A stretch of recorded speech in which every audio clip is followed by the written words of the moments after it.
녹화됐지요? 예, 곧 시작하겠습니다. 사무엘상 19장.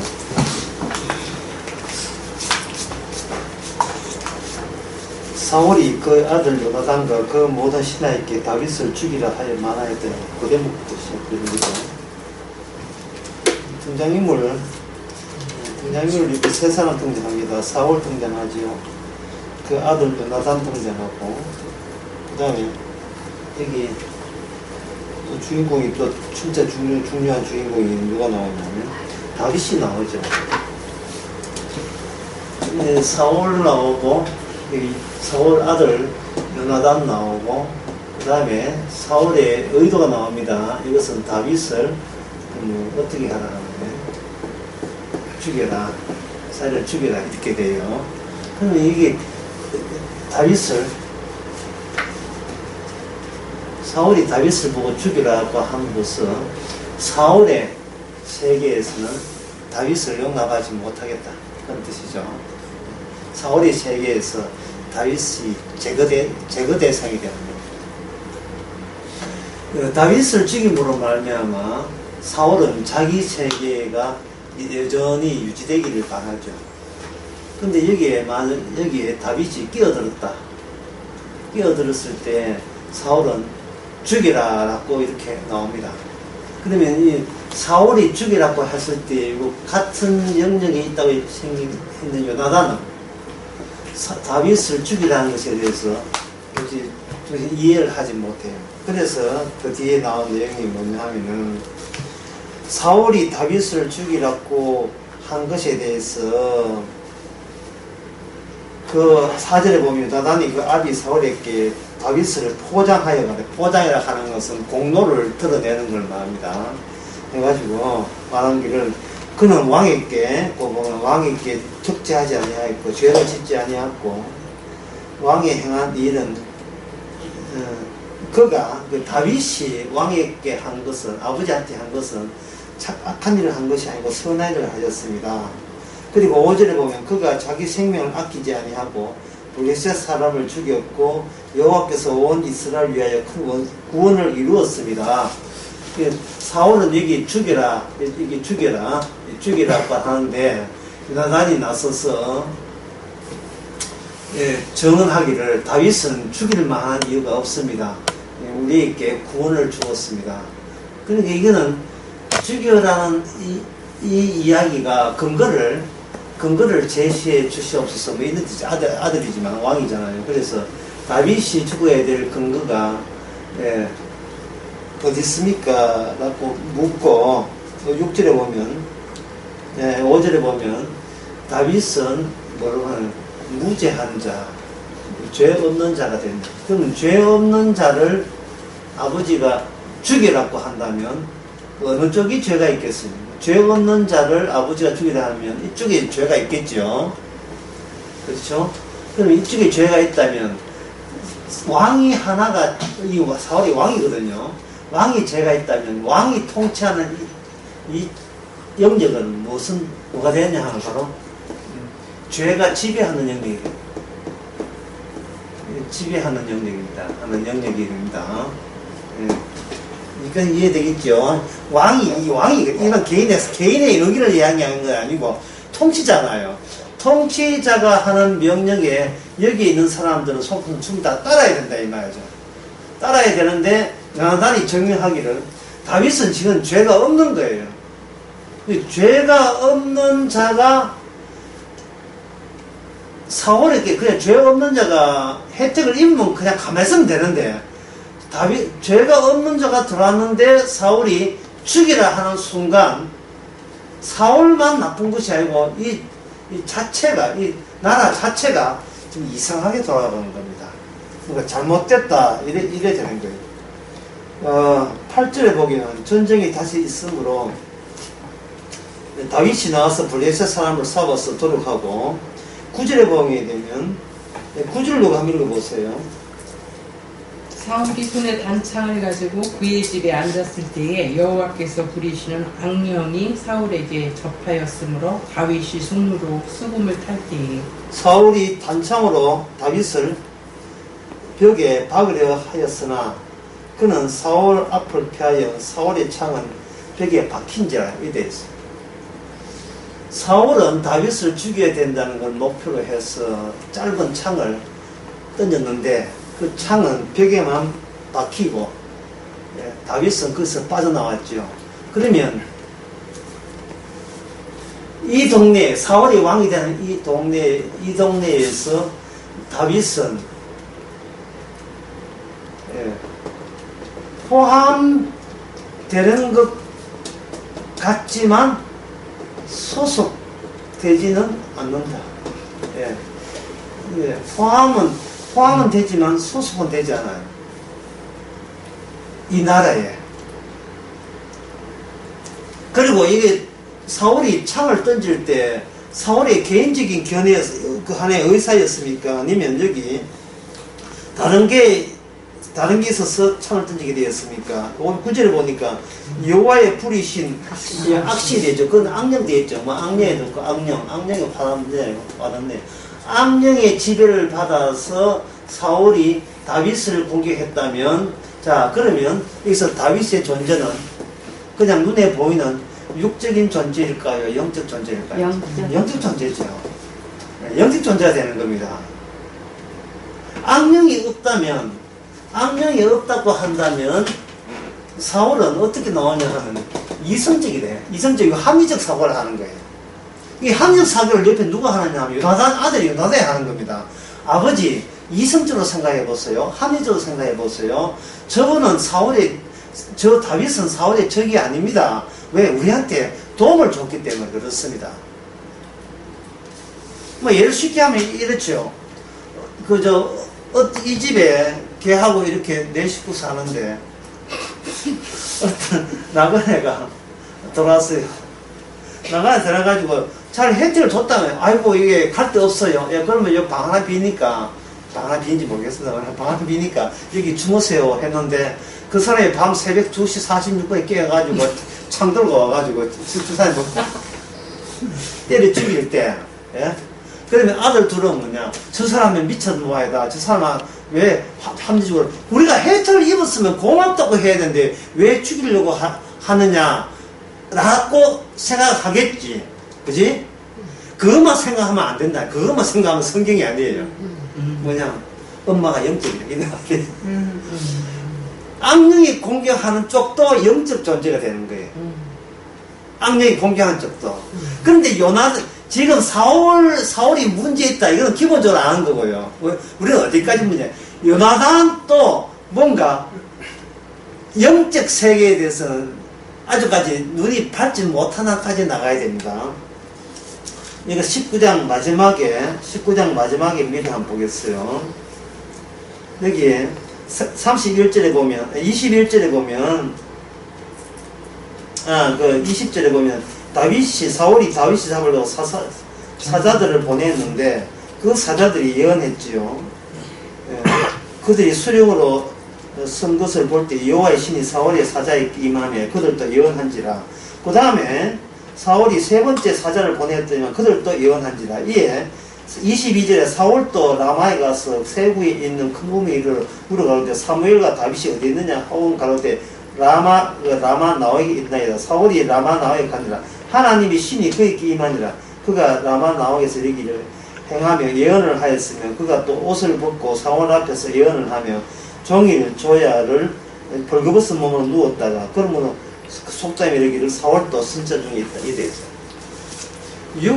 육적인 합리적이고 이성적인 세계관으로 쭉 이야기하다가 이 19장 마지막에는 어느 세계로 나느냐 하면 인간들이 이해하지 못한 세계로 진입해 버린 거예요.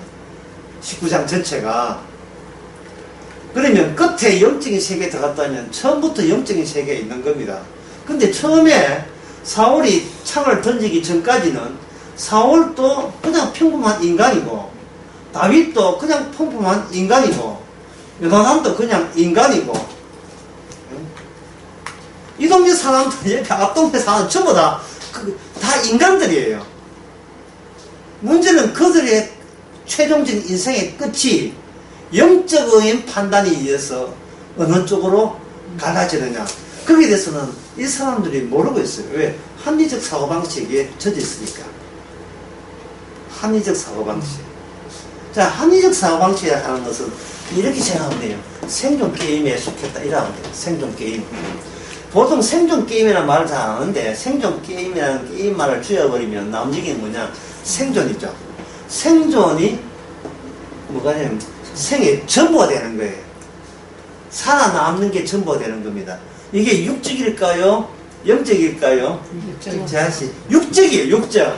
살아남는 게 전부예요. 예. 태어나서 밥 먹고 장가고 시집가고 사업하고 전부 다 매일매일 삶이, 일상의 삶이 내가 생존, 돈 있으면 생존하고 돈 없으면 죽는다. 그 원칙, 그 구조 안에 그냥 놓여 있는 겁니다.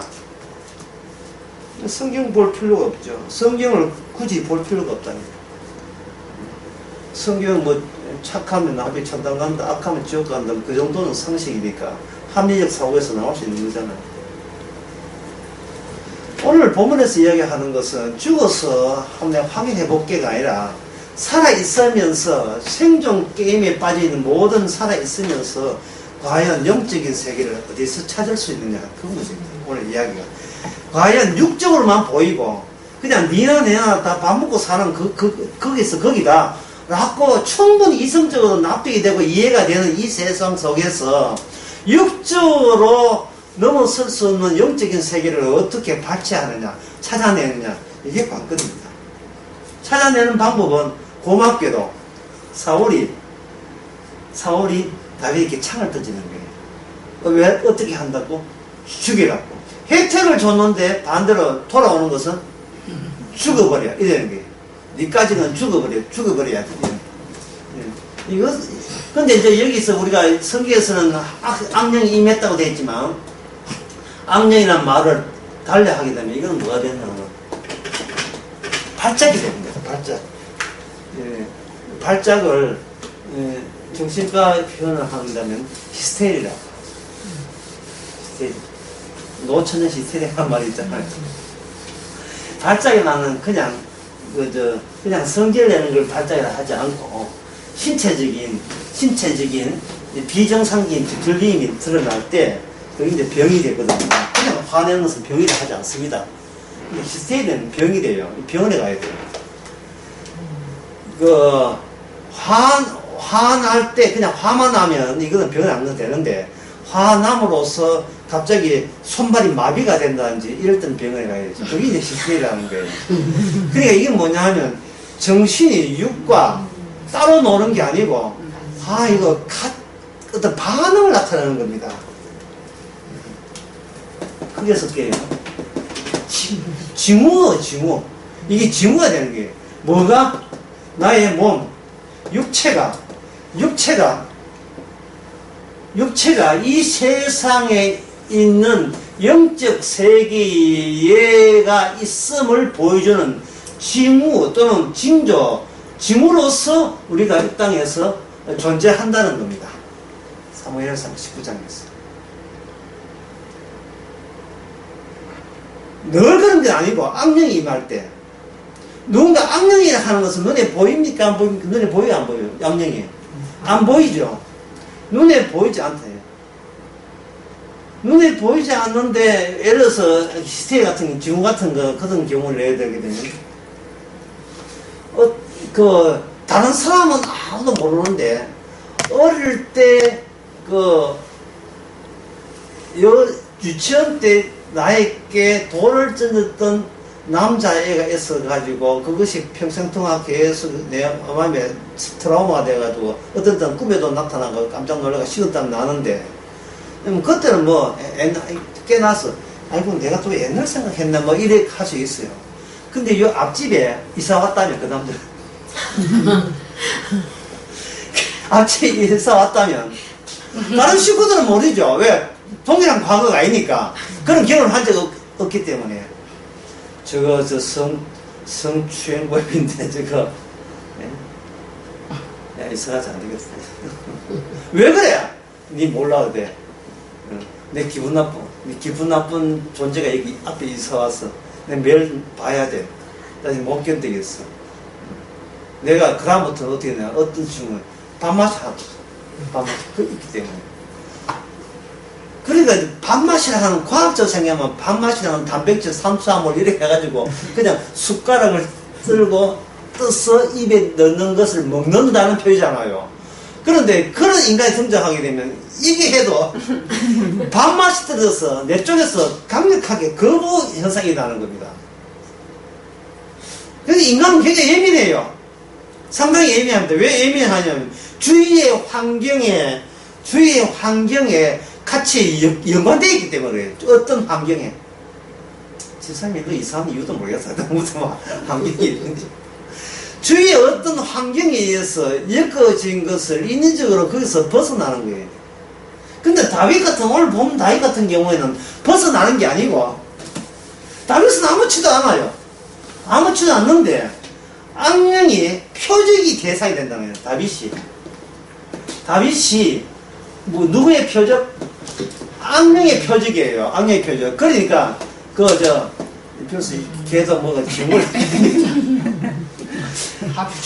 다윗이 악령의 표적을 한다는 것은 사울왕은 아무것도 모르죠. 그 사울왕은 그거냐, 하나의 중개인.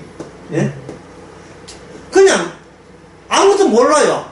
악령이 작용하니까 던지고 싶은 거예요. 내가 왜 이렇지? 늘상 그런 건 아니고, 악령이 임할 때마다 다윗을 보고 악령은 다윗을 주목하고 있다, 이 말이죠. 마태복음 9장 잠깐 한번 볼까요?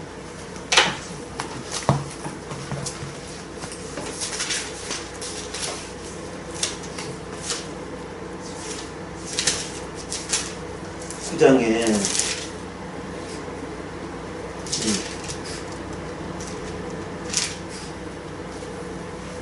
구장 맞는데, 네, 구장 여기 27절. 예수께서 여기서 떠나가실 때 두 소경이 따라오며 소리질러 가거든. 다윗의 자손이요. 우리를 불쌍히 있었어. 다윗의 자손이요. 지금 오늘 우리가 지금 다윗 이야기 하죠. 다윗의 자손이요. 불쌍히 있었어. 이 32절에 보면 저희가 나갈 때 귀신 들린 병원이 된 자를 예수께 들어오며 귀신이 쫓겨나고 이랬죠. 귀신 쫓겨나 그대 있죠. 32절에. 자, 소경이라는 것은 눈이 감긴 사람입니다. 소경이라는 것은 그냥 여기 중개인나지 그냥 중재자예요. 소경이라 하는 것은 어떤 아까 지문을 하니까요. 그 사람이 죄가 지어서 소경이 된 게 아니에요. 많은 사람이 다 소경이 아니에요. 근데 이 사람은 소경이다 말이에요. 그럼 소경이 되었으면 본인은 왜 소경된지 이유를 모르죠. 모르는데 여기에 누가 지나갑니까? 여기 예수님이 지나가는데 예수님에 대해서 이 속에 뭐라고 하면 다윗의 자손이요. 다윗에게 일어난 하나님의 일을 연속시켜 주시는 분이요. 옛날에 다윗에게 있었던 하나님과의 접촉 사건, 다윗의 특수한 특수성이 지금도 이 시대까지 계속 이어져 내려온 그 결과로서의 자손이요. 다윗의 자손이요. 다윗 자손이 하니까 이게 뭐냐면 신이시여 같은 말이에요. 다윗이 예수님이 신이란 뜻은 아니고 하늘 쪽에서 오신 이여. 그 다음에 뭐냐 하면은 자기가 용서받을 근거가 없으니까 뭐라고 이야기하냐면 용서받을 근거가 없을 때 하는 이야기 있어요. 이게 뭐냐면 불쌍히 있었어. 자비를 베풀었어. 그냥 내가 바치할 건 하나도 없는데 일방적으로 나에게 혜택을 주시옵소서. 나의 아쉬움을 들어주시옵소서. 제가 뭔가 들여서 받아버리면 이거는 자비가 아닙니다. 이건 거래죠. 흥정이죠. 불쌍히 여겨달라는 거예요. 불쌍히 여겨주는데 세상 사람 보기에 내가 속이 나서 불쌍히 여겨달라는 게 아니고 하나님 보시기에 소경된 것은 하나님 보시기에 내가 소경될 만한 그만한 죄가 있기 때문에 소경됐다고 자부하는 거예요. 그러면 죄는 내 힘으로는 해결할 수가 없어요. 하나님 지시 있기 때문에 내 죄를 내 손으로 이게 그냥 원상복귀가 안 됩니다. 죄를 해결하는 것은 뭐밖에 없냐 하면 자비밖에 없어요. 그냥 불쌍히 여겨주는 거예요. 아이고 불쌍한 놈아. 이렇게 불쌍히 여겨줄 때 뭐가 날아가느냐 하면 죄의 책임, 죄책, 죄의식, 그리고 죄의식보다도 이 무거운 죄에 대한 자기 잘못된 실적들이 여기 전부 다 마초가 되는 거예요. 없어지는 거예요. 없어지는 거예요.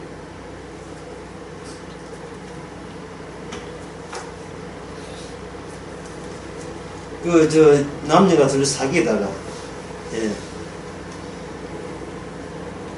여자 몰래, 자기 여자친구 몰래, 다른 양다리 걸치다가 딱 걸렸어.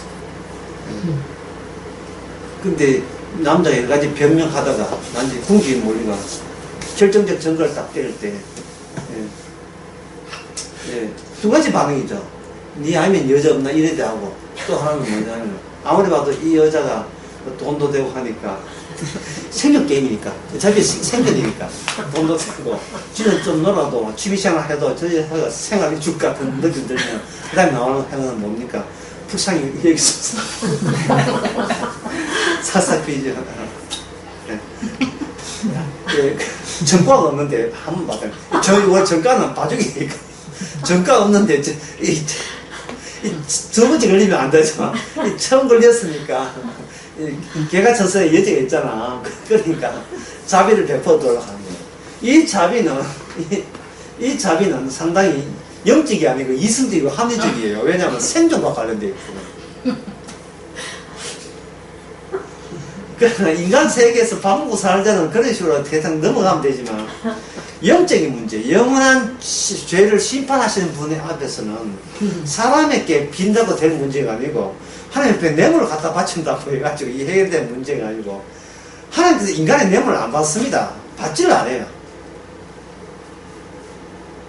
받지 않는 대신 누구를 꽂아주죠. 누구는 다윗을 꽂아주죠. 정말 이게 중요한 거예요. 하나님 인간의 재물을 받고 기도를 받는 게 아니고 하나님 쪽에서 안 받고 주신다는 말은 자비 덩어리로 왔다는 거예요. 자비 덩어리로. 이미 자비 용서해 주기 위해서 꽂아준 거예요. 그러면 용서가 용서되려면 주변에 어떤 현상이 나야 됩니까? 용서의 가치가 가치되면 덜 달려면 이 세상의 통치자는 일체 용서가 없음이 발각돼야 되겠죠. 그 역할을 사울왕이 하는 거예요. 혜택을 입어놓고 죽여라. 완전 오기예요, 오기. 그래 다시 말해서 사울은 말하기를 다윗, 니는 내 세계에 영 안 맞는다는 거예요. 맞지를 않으니까 통째로 뽑아내겠다는 거예요. 맞지를 않으니까 예수님이 다윗은 뭐냐? 이 땅의 사람이 아니죠. 이 땅의 사람의 합리적이고 이성적인 데서는 이게 해석이 안 되니까 아버지 왕이시여 다윗은 우리에게 구원을 베풀었고 블레셋을 이겼고 참 이게 죄가 없습니다. 죄가 없으면 우리가 보호해줘야 되지 왜 그 죽이라 합니까? 라고 요나단이 이야기할 때 요나단은 극히 이성적이고 합리적 사고를 하는 거예요. 그러나 사울은 그렇기 때문에 죽여야 된다는 거예요. 이게 뭐냐 하면 우리 인간이 합리적 계산하는 생존 게임의 그 외의 세계에서 외곽에서 심어준 이렇게 찾아온 존재라는 사실을 악령이 알고 다른 사람은 몰라요. 사울은 그냥 하나의 매개체니까 그냥 정신없이 그냥 창을 던지는 거예요. 그게 사울이 창을 던진다는 말은 악령을 대신해서 던지는 거니까 악령의 표적은 뭐냐면 이 땅에서는 죄에 대해서는 죄값을 치러야 되지 죄에 대해서 무상으로 용서하는 것은 악령의 세계에서는 눈뜨고 못 보겠다. 나는 용납 못 하겠다.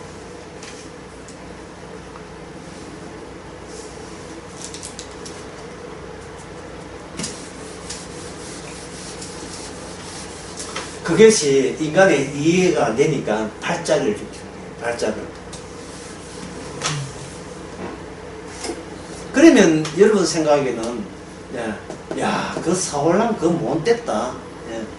그렇게 혜택을 구원을 해줬는데 구원자를 왜 이렇게 죽이느냐.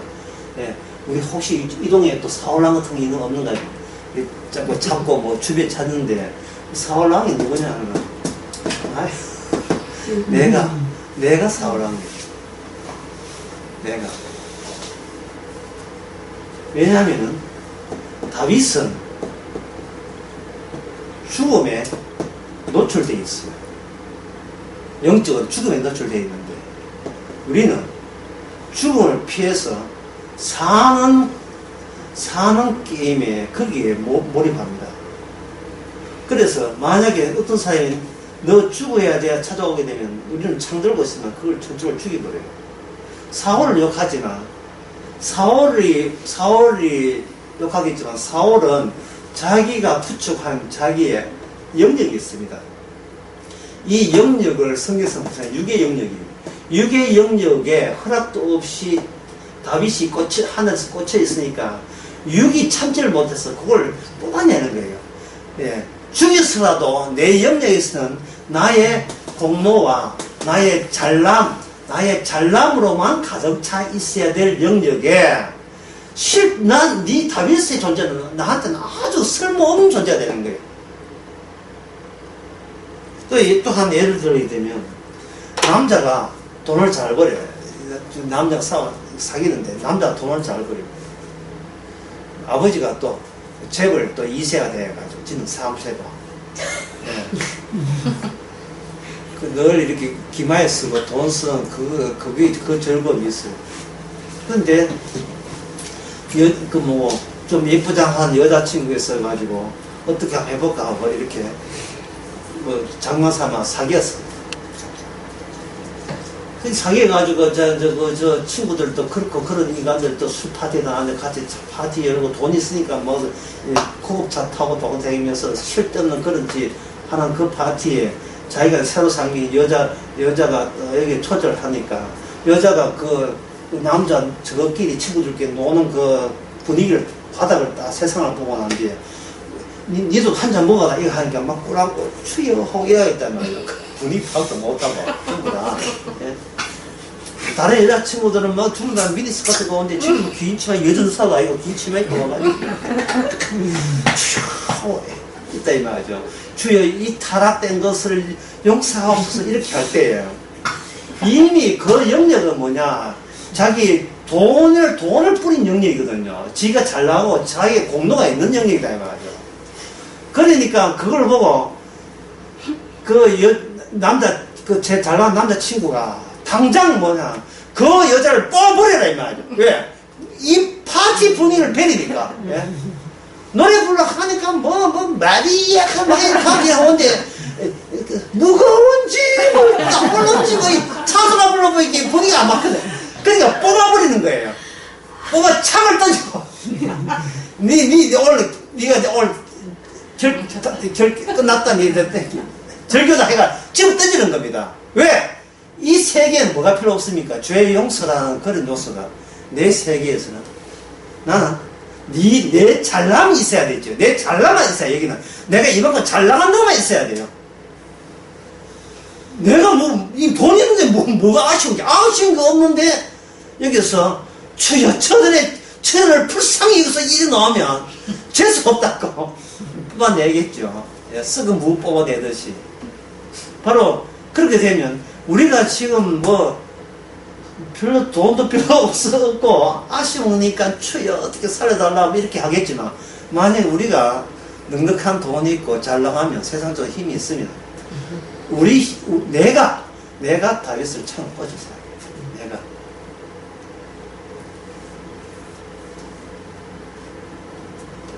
그러니까 이 사울 이야기가 딴 동네 이야기가 아니에요.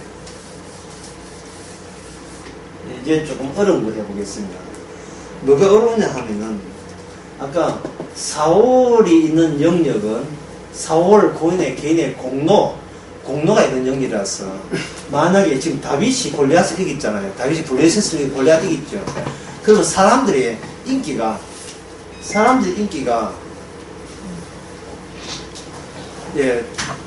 사울은 천천히고 다윗은 뭐라 했습니까? 만만이죠. 골리앗 이기고 나간 뒤에 인기가 높았다 이 말이에요. 높았을 때에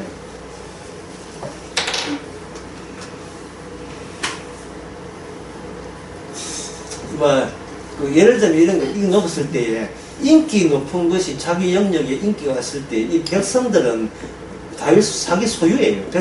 백성들은 사울이 자기 소유예요. 왜? 왕이니까. 옛날 백성들은 왕의 소유거든요. 따라서 모든 백성들의 마음이 누구한테 집중돼야 되냐면 사울 하나에게만 집중돼야 돼요. 근데 갑자기 다윗이 정치적으로 부상이 되니까 사울은 참을 수 없는 거죠. 어떤 사람이 노래를 부르는데 분명히 자기 노래예요. 막걸리 한 잔 하는 노래였거든요. 이게 누구 노래냐 하면은 영탁. 예? 영탁. 아니, 강진. 예, 강진. 강지 노래. 네. 강지 노래가 참 자기 노래가 근데 별로 안 듣는데 영탁이 하는데 막걸리 노래 부르지 말까. 막걸리 한 잔. 그러니까 갑자기 강진은 천천히고 영탁은 마마이 되었거든. 이렇게 될 때, 이게 발작이라는 이야기 했잖아요. 저 발작. 인간은 언제 히스테리, 언제 발작을 합니까? 아무리 좋은 관계를 유지해도, 그 좋은 관계라는 것은 순수한 관계라 생각하는데, 이 세상에 순수한 거 없어요. 자기 철조망이 있는 자기 영역을 구축합니다. 심지어 형제가야도 마찬가지죠. 예. 내 영역. 예. 내 나우발이죠. 일말로 해서.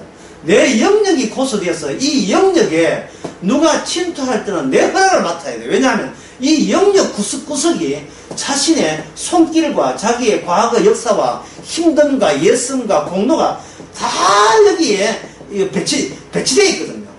모든 게. 아내가 남편 출근하는데 아내가 빨래해가 양말 탁탁 가려가지고 서랍에 탁 여놨을 때 남편은 직장생활 그게 정신없어가지고 그거 해가지고 집에 가서 힘들어가서 양말을 휙 벗는데 양말을 이렇게 벗어야 돼가지고 거꾸로 뒤집어서 벗어 나왔을 때 아내가 발전하는 게 내가 뒤집은 양말을 다시 도로 하는데 얼마나 힘이 들단 말이죠. 그러니까 아무리 남편이라도 월급 준 남편이라도 일단 집에 오게 집안은 누구 책임하에 통제의 영역이냐 하면 모든 사람 하나 모든 배치가 살림하는 고유의 자기의 사월왕이에요. 그러면 자기의 왕이 되는 거예요. 모든 것을. 여기는 로마에 가면 로마 규칙이 따로 있다니까. 내가 로마인 것 같으면 로마 규칙을 따라야지 내 규칙을 밀어 놓아버리면 여기 말씀이 생겨버려요.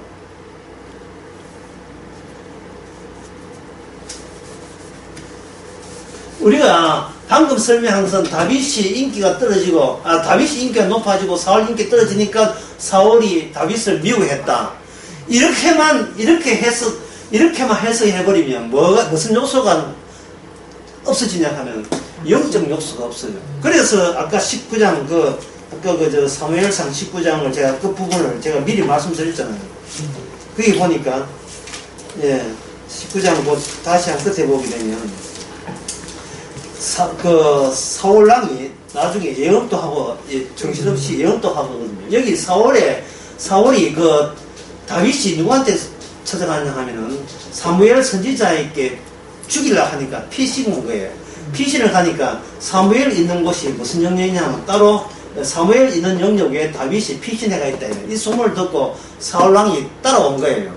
그러니까 사울왕은 무슨 생각이냐 하면 지금 사울왕 자기 영역에서는 사울은 어디까지나 서울까지 자기 통치하에 있습니다. 자기의 이성과 합리성과 자기의 지성의 통치하에 정신 차리고 있다 이 말이죠.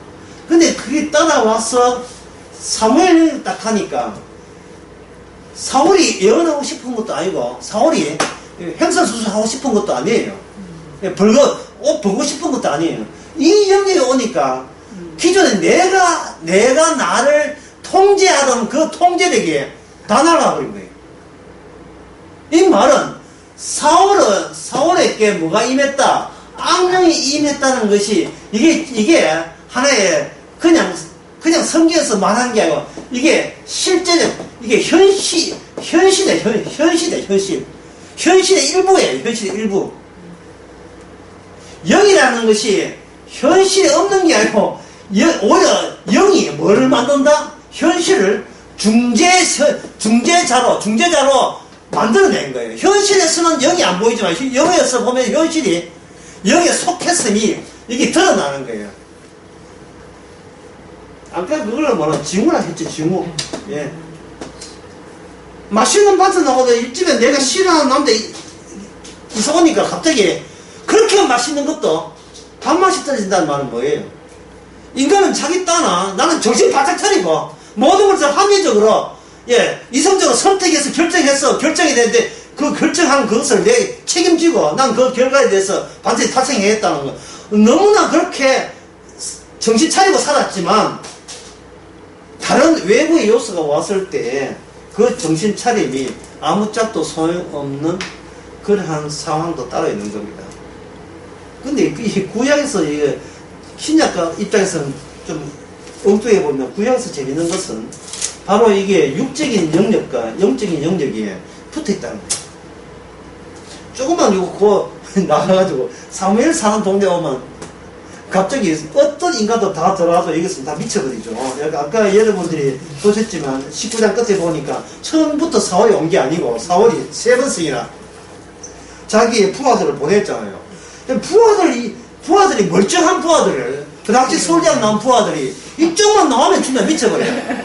이쪽 영역 오게 되면 이게 이웃집이거든요. 같은 그 땅의 지평이란 말이죠. 같은 이스라엘 땅이란 말이에요.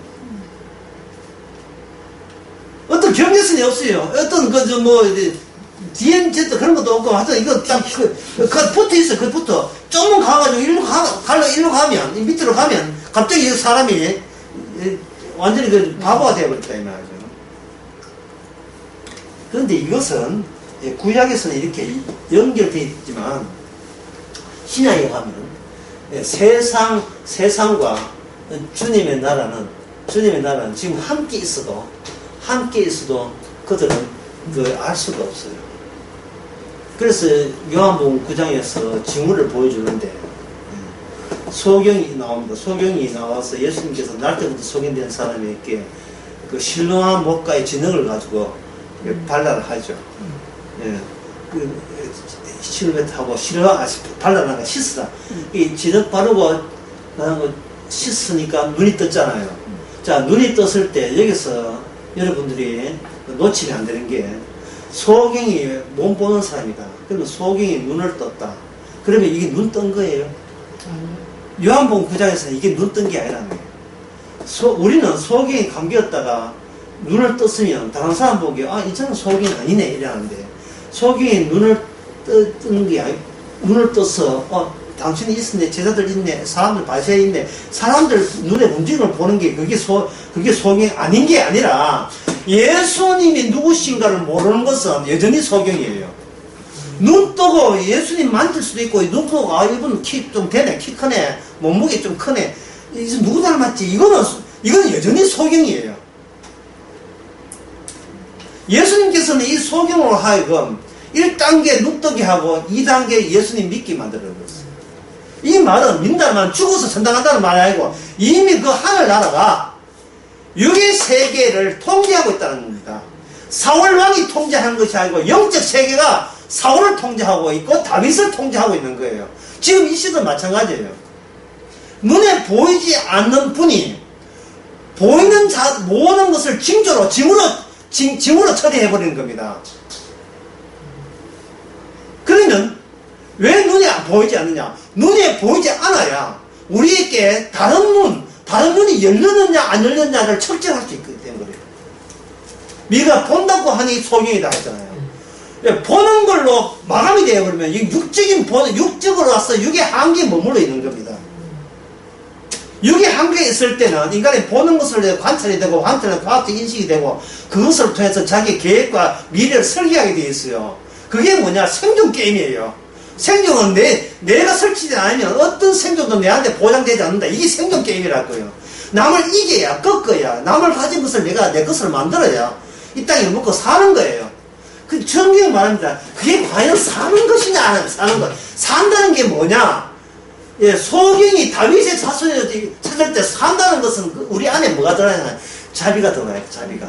내가 행하지도 않았는데, 뭔가 그 칩처럼, 이 심어준 게 있어야 돼요. 뭐냐면, 어떤 짓을 해도 용서가 되는 장치가 심어져야 돼요. 예? 안에 코탁코탁 해야 돼요. 동대구 얘기는 하는데, 보면 요새 코로나가 뭐 합니까? 열 척정하죠. 열이 어디 있어요? 참 재밌는 게 열이 어디 있죠? 열은 우리 내부에 있어요. 내부에 있는데 이거 척정할 때 그 머리 긴 사람 잡아내고 이런 거 안 하거든요. 예, 코가 삐뚤은 사람 나오서 이런 거 안 한다고요. 우리 표면에 없는 걸 찾아내요. 열이 있는가? 열은 근데 우리 안에 있다고요. 열 탐지기에 그 체온 재는 거. 로마서 8장도 또 마찬가지예요. 네 안에 성령이 있는가? 성령 그걸 측정하는 게 네 안에 성령이 있는가? 십자가에 다 이루신 십자가에서 네 해결 문제, 네 운명과 미래 문제를 해결되는 것이 너 안에 있느냐 없느냐로 보는 겁니다. 네가 한평생 뭐 하고 무슨 짓 하고 하는가? 그거는 아예 모든 대상도 아니에요. 왜냐하면 악마가 통치하는 모든 세계에서는 목적이 자기 생존으로 모든 의미가 마감이 되기 때문에 그거는 절대로 영적인 게 아니거든요. 아무리 착하게 살아도 그게 영적인 거하고 달라. 영적인 것은 이게 자기 정신 차려서 될 문제가 아니고 외부적인 것이 와야 돼요. 이게 사무엘 옆에 누가 했어요? 사무엘 옆에 누가 했다? 다윗적인 요소가 있어요. 다윗 요소. 다윗은 골리앗을 어떻게 이겼습니까? 칼로 이겼습니까? 이거 힘으로 이겼습니까? 다윗은 고백했어요. 이거는 내 전쟁이 아니다. 이거는 하나님의 전쟁을 하는데 보이지 않는 하나님께서 전쟁할 때 인간들이 이미 힘이 있어야 승리한다는 그런 기존관념을 깨기 위해서 힘이 약한 소년 나를 보내는 거예요. 이 소년을 보냈다는 말은 소년의 힘이 아니고 아예 없는 힘 자랑한 인간들을 꺾는 방식이 하늘나라에서 너희들을 용서하는 방식이다. 네가 내한테 뇌물을 바쳤냐, 기도를 했나, 찬송을 했나, 전도를 했나, 예배를 드렸나, 네가 착한 일을 많이 했어. 해도 그거는 안 받아요. 왜냐하면 이거는 나 요소지. 내가 하나님의 뜻 바치겠다는 것은 내 마음은 내가 평소에 세상에서 나는 내 밥 먹고 살겠다는 마음과 동일한 마음에서 나왔기 때문에 그 마음은 안 받습니다. 아무리 이야기해도 밥 먹고 사는 것이 최종 목적이에요. 목표예요. 인간은 잘 먹고 잘 사는 힘을 가지는 거. 따라서 그것만 덜렁덜렁 천국 가겠다고 나서는 것은 이 바보 같은 생각이거든요. 바로 내가 이게 밥 먹고 사는 게 어쩔 수 없지만 이 어쩔 수 없음이 바로 악령의 통치를 받는 인간의 죄의 모습인 것을 인정하는 다른 눈이 있어야 돼요. 다른 시선이 있어야 돼요. 그게 뭐냐 하면 바로 예수 그리스도와 대조하는 겁니다. 그리스도가 살아가는 방식과 내가 이 땅에서 부모 밑에 태어나서 살아가는 방식과 그것이 너무나 대조가 돼야 돼요. 그 대조 너무 차이남. 그래서 주님께서는 하시나 내가 의인을 부르는 게 아니고 죄인을 부르라. 내가 죄인을 부르라. 마태복음 9장에 있는 이야기죠. 나는 의인을 잘난 사람을 부르는 게 아니다.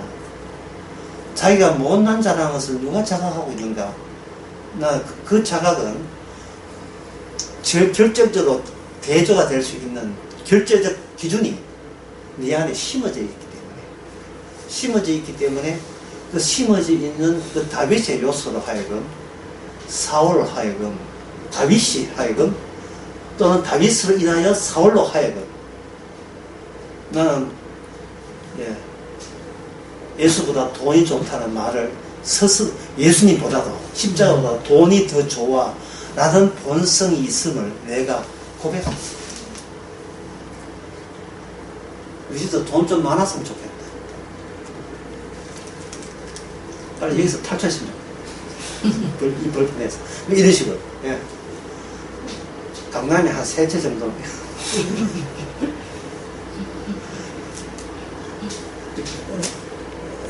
그런 거.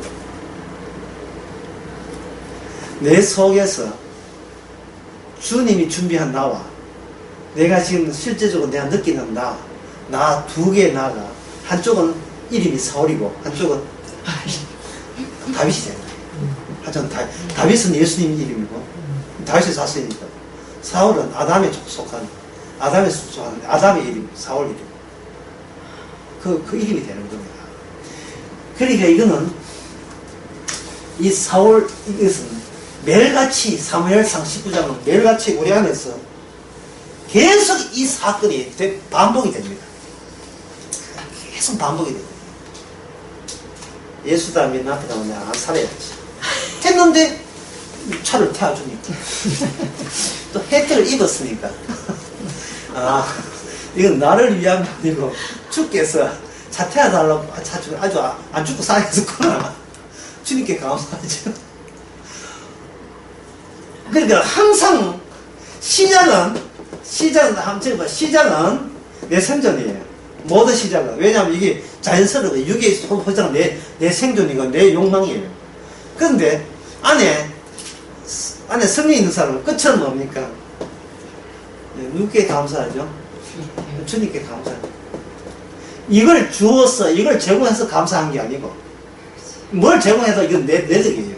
내가 계획을 잘 짰어요. 이것밖에 안 되는 이것이 바로 나의 한계임을 지적해 주신 것에 대한 감사, 고마워. 이거 없으면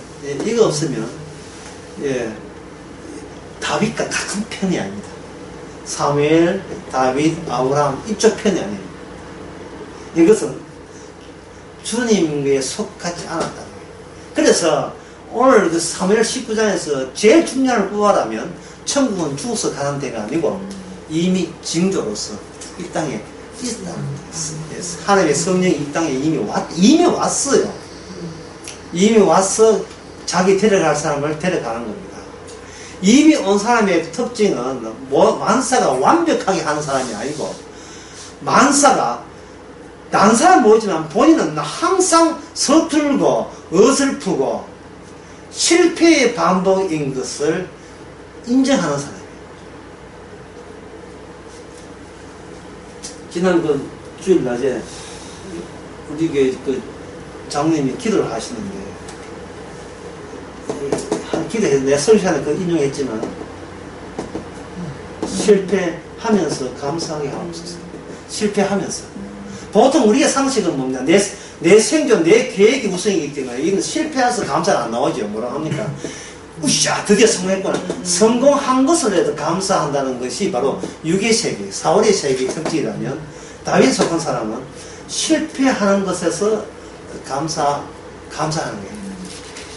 실패하면서. 근데 이 실패를 하는 것이 육적인 실패를 말하는 게 아니고 내가 하는 이 모든 것을 다시 한번 주님의 안목에서 볼 줄 아는 그 시선에 의하면 내가 세상적으로 성공한 이것 가지고 얼마나 희희낙낙하고 자만과 잘난 체하고 인생 다 살았냐 우쭐대고 남한테 내가 이만큼 잘난 존재라는 것을 떠버리는 그 보람으로 살아가는 그 모습이 참으로 한심스러운 모습이에요. 누구하고 비교해 볼 때? 예수님과 비교해 볼 때.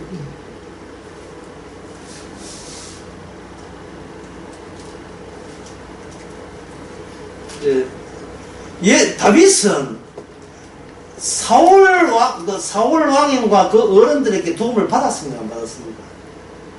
하늘의 도움을 안 받았죠. 일체 도움을 안 받았죠. 조금의 도움을 안 받았어요. 도움을 안 받는데 혜택은 뭐냐? 블레셋이 물러나갔죠. 끝으로, 요 시간 끝으로 한 가지 더 하겠습니다. 사무엘상 19장.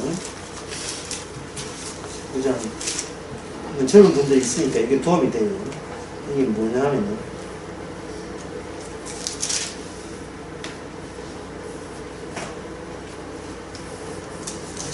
바로 19장 해야죠. 19장. 12절. 다윗이 집에 있을 때 사울이 명령해가 부하들이 와서 다윗을 죽이려고 했죠. 죽이려고 할 때 그 부인 이름이 미갈인데 미갈은 자기 남편을 사랑합니다. 좀 드문 경우지만 남편 사랑하는 하여튼 사랑해요. 예. 완전 남편한테 반했을 때 이런 경우가 생기면 사랑합니다. 미갈이 남편을 사랑하니까 남편을 살리기 위해서 피하게 만들고 남편의 침대에다가 인형을 우상이죠. 우상을 깔아놓고 우상 깔아놓고 군사가 왔을 때 뭐 아픈다 병들었다 해가지고 14절에 보면 그냥 돌려보냈죠. 그러니까 사울이 그 소리 듣고 침대채 가져와라 내가 죽일게 이랬거든. 침대채 아픈 채 가져와라. 완전히 이건 발작을 일으켜요. 발작을. 이 본인도 이유 몰라요. 그냥 뽑아내고 싶은 거예요. 내 영역에서. 그래서 보니까 어떻게 됐어요? 나중에 보니까 이게 우상이에요. 우상을 공개했다. 그래서 이 말은 이 무엇을 뜻하느냐 하면은 사울이 다윗을 아무리 해도 사울은 자기 행동이 어수나운 행동임을 본인을 하면서 모르는 거예요. 그러나 하나님께서는 뭐냐? 다윗이 하는 행동은 무엇과 결부되어 있냐 하면은 우상과 결부되어 있었던 거예요. 네가 우상 같은 우상을 믿는 그런 인간들이 하는 짓거리를 사울 네가 했음을 하나님께서는 다윗 자리에 원래 침대가 누가 눕던 자리예요. 다윗이 눕던 자리에 다윗은 빠져버리고 우상이 들어가버리면 사울아 너는 우상이나 맞이해라. 네가 하는 짓거리는 우상적인 사고방식이나 나올 수 있는 짓거리에 불과하다는 것을 알려주는 거예요. 하나님께서. 그러니까 다윗은 그냥 다윗은 죽었냐 사냐 중요한 거예요. 다윗이 하는 모든 행적이 사울이 본인이 몰랐던 본인의 내 본질을 다 이렇게 알려주면서 다윗은 빠지고 있는 거예요. 이거는 예수님께서 가신 모든 길이 우리의 본 모습을 보여주면서 빠지는 거와 동일한 거예요. 그리고 하나 중요한 것은 미갈입니다. 미갈이 이렇게 다윗을 살렸잖아요. 미갈은 다윗과 혼인한 사람입니다. 결혼이에요. 사람은 결혼하게 되면 안정감을 얻죠. 육적인 세계에서는. 그러나 구원 문제에서는 결혼한 여자라 하더라도 남편을 영적으로 살릴 수는 없다. 그 이야기 하고 싶어요. 이 결혼하는 것은 행복이다, 좋다, 다 좋은데 해야지요. 하지만 결혼이 나를 용서하는 것이 아니에요. 결혼은 나에게 근원적인 자비를 베푸는 것이 아니에요. 진짜 결혼은 그리스도와 혼인해야 되는 거예요. 싶으십시오.